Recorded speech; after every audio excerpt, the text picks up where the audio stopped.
Hi everyone, Assalamu alaikum. Pakistan is going to play their 4 T20 international against England in the next 3 to 4 hours in the Oval London.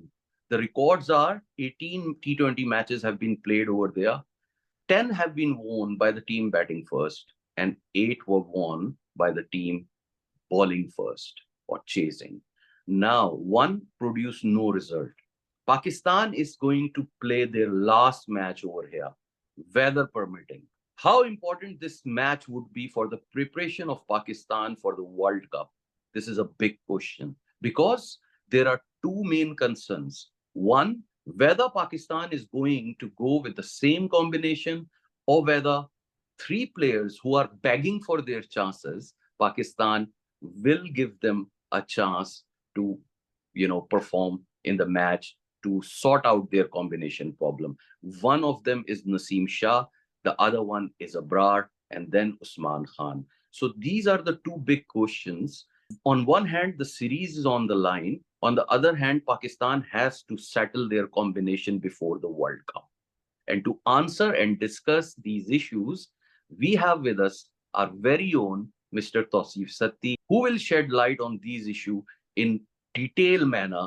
And hopefully, after this video, we will know that what should Pakistan team management and the captain do to go into this match and prepare in the best possible manner before the World Cup. So, Tausif bhai, assalamu alaikum. Before taking any longer, I just hand over the forum to you. और ये दो मैंने issues आपके सामने race किए हैं और एक तो आप सबसे पहले तो हम इस बात पे आते हैं कि आप किस तरह इस सीरीज को देखते हैं जिस तरह से बारिश की वजह से ये सीरीज बर्बाद हुई, इससे पाकिस्तान का कितना नुकसान हुआ है? हाँ नहीं, देखिए पाकिस्तान का बहुत ज्यादा नुकसान हुआ है क्योंकि अगर हम देखें स्टार्ट ऑफ द ईयर हमारा न्यूजीलैंड पाकिस्तान की टीम इधर आई हुई थी, फिर न्यूजीलैंड की टीम पाकिस्तान गई, फिर आयरलैंड के मैचेस थे ये, so these are around 5 and around maybe 15 matches we had to play around with before we set up our World Cup squad, right? Unfortunately disruptions इतनी ज्यादा आ गई, न्यूजीलैंड में हफीज थे, वो चेंजेस चाह रहे थे, उसके बाद पाकिस्तान में होम सीरीज में कुछ ट्राई किया, फिर आयरलैंड, तो ओवरऑल हमें बड़ी डिस्ट्रप्शंस आई हैं, नॉट आइडियल प्रिपरेशन, राइट? तो in terms of England England tour for Caribbean preparation was an idea, right? क्योंकि कैरेबियन के लिए प्रिपेयर करना तो आप यूएई में खेल लें, बांग्लादेश के साथ सीरीज खेल लें, that would have been good preparation, right? पर इंग्लैंड में खेलना, क्योंकि अब आपने स्क्वाड भी अनाउंस कर लिए, अब जो बाहर बैठे हैं उनको खिला भी नहीं सकते, क्योंकि किसी को खिला लिया, परफॉर्म कर लिया, तो हमारे मीडिया ने शो डाल देना, भाई इसको क्यों नहीं खिलाया ना वर्ल्ड कप में। तो given the circumstances what we have got, not ideal, but this is part and parcel of cricket, right? तो अब अगर हम करंट सिचुएशन देख लें तो अब अबरार को आपने साथ रखा हुआ है, Abrar almost 25 white ball games में बाबर के साथ स्क्वाड्स में रहे, जिनमें से सिर्फ 2 खेले हैं, समझ रहे? तो विच इज वियर्ड, राइट? तो अब अबरार को 15 के स्क्वाड में आपने डाल दिया, उनको खिलाना है। Usman Khan actually did really well in the last game against New Zealand, उसके बाद उनको आयरलैंड में चांस नहीं मिला, यहाँ पे चांस नहीं मिला, आखिरी मैच में जा रहा है, उनको आपने खिलाना है। तो और फिर Naseem Shah is under injury cloud, right? तो नसीम शाह को भी खिलाना है ताकि हमें पता लगे फिट है कि नहीं, क्योंकि इसके बाद अगले 2 मैचेस पाकिस्तान को इतने कंपेटिटिव नहीं मिलेंगे। क्या कहते हैं, यूएसए और कनाडा मेरे ख्याल है, राइट? और फिर अभी से 10 दिन बाद हमारा मैच है इंडिया के साथ, तो उसकी प्रिपरेशन को इतनी आइडियल नहीं है हमारे लिए। तो this match becomes really important, how they will rotate the player. Tauseef भाई, जैसे हमने लास्ट वीडियो में बात की और मैंने अपने इंट्रो में भी ये बात कही कि we are in a fix, ठीक है, ऑडियंस भी और मतलब टीम मैनेजमेंट भी शायद इस बात पे डेलिब्रेट अभी तक कर रहे होंगे कि क्या उन्हें इन 3 की प्लेयर्स को सेटल डाउन होने का मौका देना पड़ेगा इस मैच के अंदर when you see the series on the line as well, या फिर वही सेम कॉम्बिनेशन आगे जाएगा जो पाकिस्तान जिसमें अपने पोटेंशियल पे या ऑप्टिमली परफॉर्म नहीं कर पा रहा। आप अगर पाकिस्तान ड्रेसिंग रूम में होते और टीम मैनेजमेंट का पार्ट होते तो what would have been your decision? और मैं आपके डिसीजन को ब्रेक डाउन करूंगा, एक साथ नहीं बल्कि 3 डिफरेंट की प्लेयर्स में। सबसे पहले हम बात करते हैं नसीम शाह की। आप अगर नसीम शाह को, अगर आप ये डिसाइड करते कि आपने टीम का कॉम्बिनेशन छेड़ना है, आप नसीम शाह को टीम के अंदर लाना चाहते हैं, तो आप उसको किस प्लेयर के अगेंस्ट की जगह खिलाते टीम? देखिए, Naseem Shah is a new ball bowler, right? So So if Naseem Shah is coming in, he has to come in either for Mohammad Amir or Shaheen Shah Afridi. Ideally आप शाहीन शाह अफरीदी की जगह replace करेंगे, क्योंकि मोहम्मद आमिर इतनी इंटरनेशनल क्रिकेट खेलते हुए नहीं आ, ठीक है। अगर कोई बिल्कुल इंजरी और कोई इश्यू नहीं है तो Naseem Shah should straight away replace Shaheen Shah. Shaheen को थोड़ा सा रेस्ट दे दें। Shaheen is a definite starter, तो उसके कोई उसमें मसला नहीं है। लेकिन Naseem Shah is not a old ball कर लेते हैं, लेकिन Naseem Shah is a new bowler. अब अगर नसीम शाह रिप्लेस करते हैं हारिस रऊफ को, तो ये गलत हो जाएगा मेरे हिसाब से, फॉर टू रीजंस। हमें हारिस रऊफ की फिटनेस अभी देखनी है, एक मैच से नहीं पता चलता, 2 मैच खेलेगा तो पता चलेगा। Similarly Haris Rauf is back and bowler, दरमियान में ओवर करने वाला है, वो शुरू में नहीं है, ठीक है। तो आइडियली जो है वो शाहीन शाह को रेस्ट करा लें, ठीक है, और नसीम शाह को खिला लें। तो for me that is like for like replacement in terms of the skill set. But most importantly Naseem Shah की इंजरी से आ रहे हैं, तो हमें देखना है कि वो फिट हैं कि नहीं। और Naseem Shah can be a lethal bowler in West Indian conditions, और बिल्कुल उसने अपनी अपनी जो यूटिलिटी है बहुत अच्छी तरह से प्रूव करता हुआ आ रहा है, उसकी पेडिग्री बनी हुई है, लोग बिल्कुल उसको बिल्कुल खेलने से डरते हैं। ठीक है, इतना स्ट्राइक थ्रू उसने नहीं किया हुआ जितना उससे एक्सपेक्टेड था, बट जी। मेरे ख्याल में एक एंड से जिस तरह से वो प्रेशराइज करता है बैट्समैन को, ही इज आवर की प्लेयर, इसलिए मैंने उसका नाम लिया ना। आपने ये बड़ी अच्छी तरह से एक्सप्लेन कर दिया कि नसीम शाह को किसकी जगह आना चाहिए। I totally agree with you. Shaheen Shah Afridi is the main bowler, जो कि आपकी टीम में ऑलरेडी स्टैब्लिश्ड है, परफॉर्मर है, लास्ट मैच में भी परफॉर्म करके आया है, तो उसको आप you can safely afford to rest Shaheen Shah Afridi, और आमिर को और हारिस को आपको मैचेस देने चाहिए और ज्यादा। आई बिल्कुल। Totally agree with you. लेकिन जो पहला पार्ट था मेरे क्वेश्चन का तौसीफ भाई, वो ये था कि क्या आप ये समझते हैं कि चेंज होना चाहिए आखिरी मैच में वर्ल्ड कप से पहले या नहीं? हाँ नहीं, बिल्कुल होना चाहिए, क्योंकि इसके बाद आपका आपका जो मैच है वो यूएसए के साथ है, और फिर शायद कनाडा के साथ, और फिर इंडिया के साथ, या फिर यूएसए के बाद इंडिया के साथ है, डायरेक्ट आई डोंट नो। लेकिन इंडिया से पहले आपका एक यूएसए या कनाडा के साथ मैच है, so I think that should be good enough. और conditions are completely different, so it's better to rest Shaheen Shah Afridi and save him for the World Cup, मेरे हिसाब से। और ठीक करना हो, चाहिए, ठीक हो। करेंगे या नहीं करेंगे आई डोंट नो, लेकिन अब्बास अफरीदी को नहीं खिलाना चाहिए, क्योंकि वो आपके प्लान्स में नहीं है ना, फर्स्ट चॉइस प्लान्स में नहीं है। Although taking nothing away from Abbas Afridi, और he has been performing off late he very is well. Good उसने क्रिकेटर, बहुत बट अच्छा, लेकिन बहुत अभी बहुत। जो आपके मेन स्ट्रीम बॉलर्स आ गए हैं वापस, तो दे शुड, जो एक्सपीरियंस है तो उनको पहले चांस देना चाहिए मेरे ख्याल। जी जी जी, बिल्कुल बिल्कुल ठीक कह रहे हैं आप। अब हम आते हैं दूसरे प्लेयर पे, दूसरा जो की चेंज होने वाला है, जो हम देखते हुए आ रहे हैं। शादाब पे हमने बड़ी डिस्कशन की थी लास्ट वीडियो में भी, और जो है अभी हमने डेडिकेटेड एक वीडियो भी रिकॉर्ड कराई है शादाब पे। तो आपको एक स्पिनर चाहिए, ठीक है, चाहे वो मिस्ट्री स्पिनर हो, चाहे वो लेग स्पिनर हो, कोई भी नाम उसको दें। और अबरार जो है, बहुत एक आपने भी मेंशन कर दिया कि कितने लंबे अरसे से उसको खास मकसद के तहत बेंच पे बिठाया गया, उसको सेटल नहीं होने दिया गया। तो वही सवाल अबरार के हवाले से भी आपसे, कि उसका फर्स्ट पार्ट ये है कि आप देखते हैं कि अबरार को आना चाहिए टीम में given the conditions over there in Caribbean, और अगर आना चाहिए तो उसको किसकी जगह आना चाहिए? देखें, अबरार अगर आते हैं ना, तो उससे ये हो जाएगा कि हमारी टेल लंबी हो जाएगी, ठीक है। अगर हम 4 बॉलर्स के साथ खेलते हैं ना, तो विच मीन्स कि Abrar is replacing, for example spinner दूसरे तो शादाब भी है ना, तो शादाब को रिप्लेस करते हैं Abrar, for example let's give that तो अब उसमें ये हो जाएगा कि हमने 2 पिंच हिटर रखे हुए हैं नीचे, जो 5 ओवर 6 ओवर से ज्यादा बारी नहीं कर सकते, इन आजम खान एंड इफ्तिखार। क्योंकि आजम खान अगर 10 ओवर बारी करेंगे तो आपके रन बिटवीन द विकेट के 10 12 15 रन जाया हो जाएंगे, ठीक है। तो we need him in last 5 6 overs.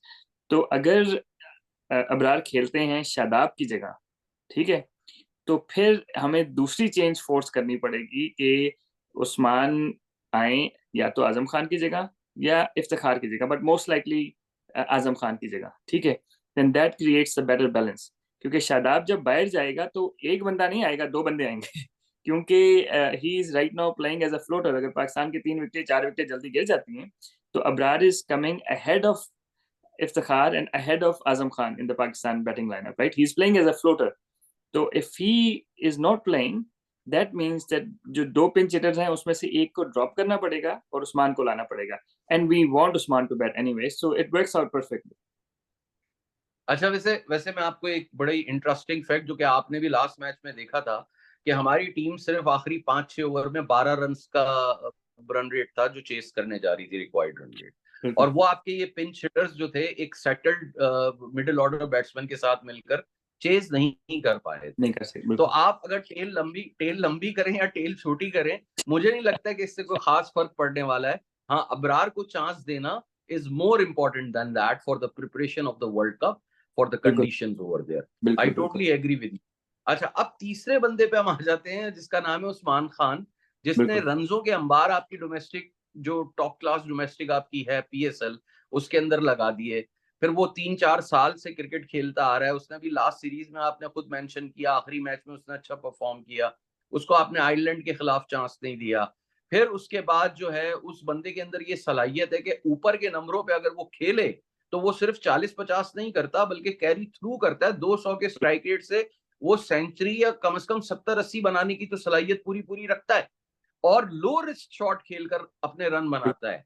तो आप उसको कैसे देख रहे हैं कि वो टीम में फिट इन करता है या नहीं करता? क्या उसको आना चाहिए, और अगर आना चाहिए तो उसको किसकी जगह आना चाहिए? अच्छा, अब देखें ऑप्शंस तो काफी सारी हैं। रिजवान को भी रेस्ट करा सकते हैं आप, सही है। फखर जमान को भी रेस्ट करा सकते हैं इफ दे वांटेड यहाँ टू। तो हमारे पैर जलते हैं तौसीफ भाई। नहीं नहीं, मैं वैसे बात कर रहा हूँ, लेकिन जी जी। आई नो कि people want him to bat up the order, but to be honest he might score runs up the order here in England, but he plays with quite low hands, right. तो वो USA में तो चल जाएगा ऊपर बारी करके। मेरे ख्याल है यहाँ पे शायद थोड़ा फंस जाए, और ये ना हो कि एक मैच में चांस दे, फंस जाए और फिर पूरा वर्ल्ड कप ही ना खेले। तो ideally I want him to bat at 5 in this match if they pick him, और फिर वर्ल्ड कप में बेशक ऊपर भेज दें। I think he will score runs. यहाँ पे ये है कि गेंद थोड़ा सा ज्यादा बाउंस करता है, ही plays with low hands. But आपकी बात बिल्कुल सही है, 100% एग्री कि बाबर और रिजवान या हमारे और प्लेयर तेज जब खेलते हैं ना, तो they play high risk shots. ये जब तेज खेलते हैं तो ये प्लेसमेंट बहुत अच्छी करते हैं, स्पिनर को बहुत अच्छा खेलते हैं, विच मीन्स के he can score at run rate of 150, strike rate of 150 without taking risk, और फिर रिस्क लेके वो 200 के साइड से खेल लेते हैं। तो और ही कैन बैट लॉन्गर, आपकी बात बिल्कुल सही है। I am just a little bit sceptical about him batting, opening the batting. जो लोग कह रहे हैं कि साइम की जगह ओपन करा लें, तो I probably am not in that favour. Ideal situation ये है कि शादाब की जगह, शादाब को की जगह अबरार आ जाए और ये आ जाए आजम खान की जगह। तो आई think that will balance out the team. ठीक है, that's a very good analysis. Quick एक ओवरव्यू आपको वेदर का दे दूं। इस वक्त जो है 86% चांसेस हैं रेन के शाम के 6 बजे, और 78% चांसेस हैं 7 बजे, और फिर वो दे कम डाउन टू 39%। तो मुझे लगता है कि मैच पूरा तो आज भी नहीं हो पाएगा, ऐसा लग रहा है। ओहो, वैसे वेदर की फोरकास्ट थोड़ी सी चेंज कार्डिफ में भी हुई थी, हो सकता है इट गोज फॉर गुड और रेन ना हो, कुछ भी हो सकता है। लेकिन मुझे ऐसा लगता है कि जो नजर आ रही है सूरत हाल कि ये शायद कर्टेल्ड मैच हो, छोटा मैच हो। मेरे ख्याल में 5-6-7 ओवर का मैच हो सकता है, क्योंकि आगे जाकर बिल्कुल बारिश नहीं है। 8 बजे के बाद जो है बारिश बिल्कुल भी नहीं है। तो मेरे ख्याल में ओवल में सूखने में ग्राउंड को टाइम इतना ज्यादा नहीं लगता। They have very good facilities over there. और अगर ये मैच स्टार्ट हो जाता है 9 बजे से पहले वहां के टाइम के मुताबिक, तो मेरे ख्याल में ये मैच जो है का टेल डाउन हो जाएगा 10 ओवर या 10 से कम ओवर्स पे। तो इस तरह की सूरत हाल में फिर आपके ओपनर्स बहुत ज्यादा इंपॉर्टेंट हो जाते हैं तौसीफ भाई। अगर फर्ज करें 10 ओवर का मैच होता है, लेट्स सपोज, तो आप क्या करेंगे? आप इस are you still going to go with Rizwan and Babar and Saim Ayub as a opener, या आप अपने कॉम्बिनेशन को चेंज करना नहीं, चाहेंगे? I think to be honest अगर तो ये सिचुएशन है ना, तो फखर को 3 पे आना चाहिए। Rizwan, you still open with Rizwan because left and right combination, you don't want to left hand as well, you have a right hand opener, right. क्योंकि उसमें ये हो जाएगा कि अगर तो दरमियान वाले विकेट पे मैच नहीं हो रहा, तो फिर वही बात है कि you play with the boundaries, right. मतलब आपकी बाउंड्री डायमेंशन के हिसाब से खेलने हैं। अगर हवा एक साइड की है तो दोनों, तो लेफ्ट एंड राइट का ये फायदा हो जाता है कि one person can capitalise from one end, other person can capitalise from other end. Ideal situation ये है, ठीक है। और बॉलर्स के लिए वैसा नहीं, तो ideally I still would open with Rizwan, with Saim, and then put Fakhar Zaman at 3 and Babar Azam maybe not required, क्योंकि you can put the या like the hitters ऊपर भेज दें। And आजम और इफ्तिखार this के will be साथ a, if it is a shortened game, this will be a very good test of Babar Azam's character, and it will be a very good test for क्या कहते हैं हमारे जो coach हैं Gary Kirsten, क्योंकि Gary Kirsten और अजहर महमूद वगैरह obviously they need to convince Babar not to bat अगर 10 ओवर का मैच है। Let's see if they can do it. ठीक हो गया। That's a very good point you made here, कि यहाँ पर बिल्कुल टेस्ट होगा। खास तौर पे जैसा कि मैंने इंट्रो में कहा था कि we are in a fix about the team combination, और फिर उसके बाद जो वेदर की सूरत हाल है उसने सिचुएशन को और ज्यादा कॉम्प्लेक्स कर दिया है। तो अब देखना पड़ेगा कि डिसीजंस किस तरह के होते हैं ड्रेसिंग रूम के अंदर, and what Pakistan team come up with. और अगर ये मैच हो जाता है तो पाकिस्तान टीम वाकई कॉम्बिनेशन को ट्राई करना चाहेगी थोड़ा बहुत, लाइक जैसा कि आपने बात की नसीम पे और अबरार पे, कि they should be given chances, at least they both should be given chances. But चलें, उस्मान को हम आगे जाकर भी कर सकते हैं। मुझे एक बात याद आती है कि बैट्समैन के लिए शायद जो बड़े ओकेजन होते हैं वो बड़े बैट्समैनों के लिए जो है ना वो और ज्यादा अपॉर्चुनिटी भी लाते हैं। लाइक मैं आपको एग्जांपल दूंगा चैंपियंस ट्रॉफी 2017 की। फखर जमान ने इंडिया से पहले मेरे ख्याल में मैचेस नहीं खेले हुए थे, या शायद एक आध मैच और खेला हुआ था इंडिया से पहले वाले मैच में, और उसने इतना परफॉर्म नहीं किया था। मेरे ख्याल में अहमद शहजाद खेल रहा था, लेकिन जब वो करंट मैच में आया तो उसने सबसे अच्छा परफॉर्म करके मैच को ही साइड पे कर दिया।